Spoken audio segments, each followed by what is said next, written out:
and we're taking a look at the currency market with Shireen Darmalingham, Macroeconomic Strategist over at Standard Bank. Shireen, thanks so much for joining us this morning. Let's get straight into a look at the local unit. We seem to see some risk on back in play, the rand moving through 8, but many highlighting that it's at the mercy of the euro dollar, and that's more reflective of the downside that's filtered through than of strong risk on trade at play. What's your view? Yes, yesterday we did see that better than expected inflation data come through, which really saw the rand move through that 8 level to the downside. And those rand gains came despite the fact that we had disappointing PMI and retail sales data.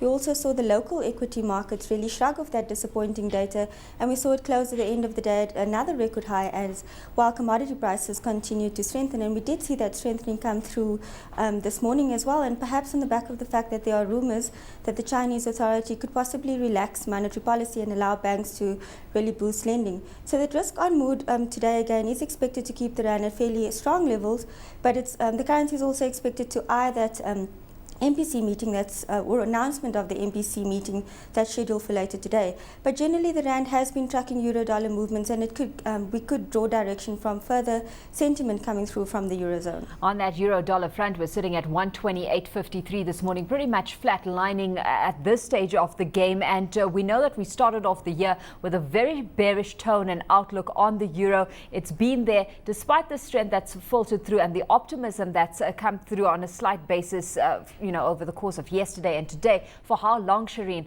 is the question?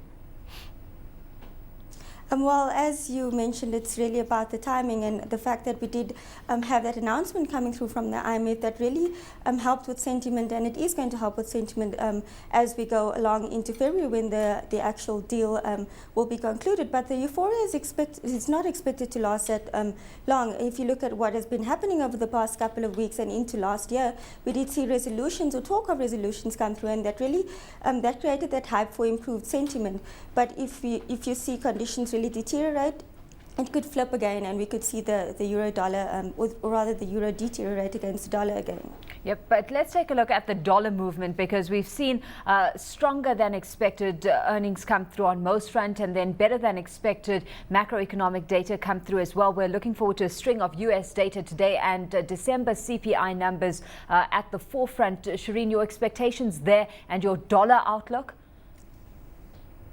Well, as you have mentioned, the dollar has been strengthening, and we have seen pretty good data come through on the macroeconomic front. But what is concerning is the fact that we have that string of positive news come out, and then we have a print which really reflects that the United States is not really in as a good position as what we have seen. If you consider the payrolls data, for instance, is really one of the key factors that we look at to draw direction from where the United States is going and how the economy is performing. And if we possibly see lower than expected data come through, it could really put a spin on those numbers again, and we could see the dollar weaken. Okay, looking at renewed speculation that's about Japanese authorities said to possibly come through intervening to drive the yen lower against the euro, and that could well keep the yen in check for now. Your outlook on that front?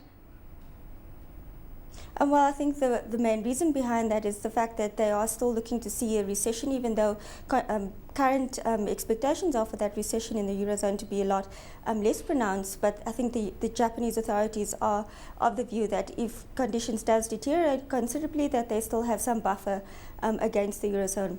Like the IMF has indicated, the war chest that they are looking towards is really to shield a number of other economies from what is happening in the Eurozone. Yeah, whether that intervention is, the answer to anything has always been debated. We've seen just how short-lived that kind of impact could be on the currency front. Shireen, let's leave it there. Thanks so much for your time this morning. Shireen Darmalingham, Macroeconomic Strategist over at Standard Bank.